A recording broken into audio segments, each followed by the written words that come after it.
بسم اللہ الرحمن الرحیم. ناظرین، وی لاگ نمبر ہے 194 اور آج دوسری قسط ہے اور ہیڈنگ ہے ابو طالب کی خدمت میں قریش کا آخری وفد اور پیج ہے 162.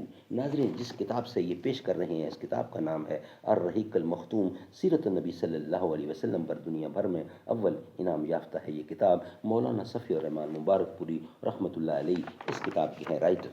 رابطہ عالم اسلامی مکہ مکرمہ کے زیر اہتمام منعقدہ سیرت نگاری کے عالمی مقابلے میں اول آنے والی عربی کتاب کا اردو ترجمہ.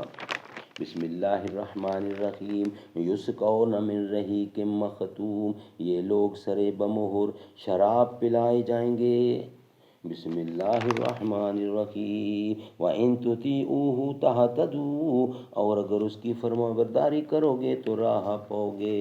نحمدہ ونصلی علی رسولہ الکریم. بسم اللہ الرحمن الرحیم. یہ سات آسماں کبھی مختصر تو ہوں، یہ گھومتی زمین کہیں ٹھہرنے تو دے. کیسے کسی کی یاد کا چہرہ بنا ہوں میں، امجد وہ کوئی نقش مجھے بھولنے تو دے. ابو طالب کی خدمت میں قریش کا آخری وفد. اور رسول اللہ صلی اللہ علیہ وسلم نے شاب ابی طالب سے نکلنے کے بعد پھر حسب معمول دعوت و تبلیغ کا کام شروع کر دیا. اور اب مشرکین نے اگرچہ بائیکاٹ ختم کر دیا تھا، لیکن وہ بھی حسب معمول مسلمانوں پر دباؤ ڈالنے اور اللہ کی راہ سے روکنے کا سلسلہ جاری رکھے ہوئے تھے. اور جہاں تک ابو طالب کا تعلق ہے تو وہ بھی اپنی دیرینہ روایت کے مطابق پوری جاں سپاری کے ساتھ اپنے بھتیجے کی حمایت و حفاظت میں لگے ہوئے تھے. لیکن اب ان کی عمر 80 سال سے متجاوز ہو چکی تھی. کئی سال سے پے در پے سنگین آلام و حوادث نے اور خصوصاً محصوری نے انہیں توڑ کر رکھ دیا تھا. ان کے قوا مزمحمل ہو گئے اور کمر ٹوٹ چکی تھی. چنانچہ گھاٹی سے نکلنے کے بعد چند ہی مہینے گزرے تھے کہ انہیں سخت بیماری نے آن پکڑا. اس موقع پر مشرکین نے سوچا کہ اگر ابو طالب کا انتقال ہو گیا اور اس کے بعد ہم نے اس کے بھتیجے پر کوئی زیادتی کی تو بڑی بدنامی ہوگی. اس لیے ابو طالب کے سامنے ہی نبی کریم سے کوئی معاملہ طے کر لینا چاہیے. اس سلسلے میں وہ بعض ایسی رعایتیں بھی دینے کے لیے تیار ہو گئے جس پر اب تک راضی نہ تھے. چنانچہ ان کا ایک وفد ابو طالب کی خدمت میں حاضر ہوا اور یہ ان کا آخری وفد تھا.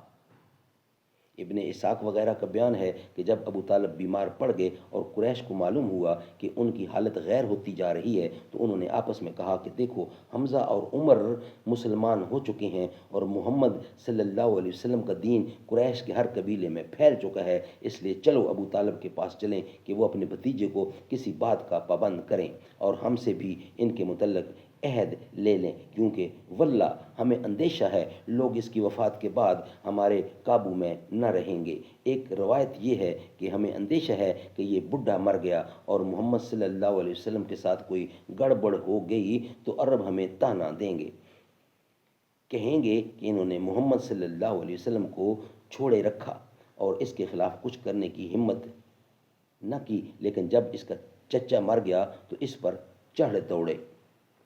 بہرحال قریش کا یہ وفد ابو طالب کے پاس پہنچا اور ان سے گفت و شنید کی. وفد کے ارکان قریش کے معزز ترین افراد تھے، جنہیں عتبہ بن ربیہ، شیبہ بن ربیہ، ابو جہل بن ہشام، امیہ بن خلف، ابو سفیان بن حرب اور دیگر اشراف قریش جن کی کل تعداد 25 تھی.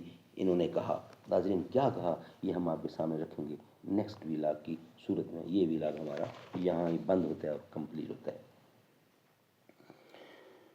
در اقدس سے رحمت بانٹنے در اقدس سے رحمت بانٹنے خیر البشر نکلے.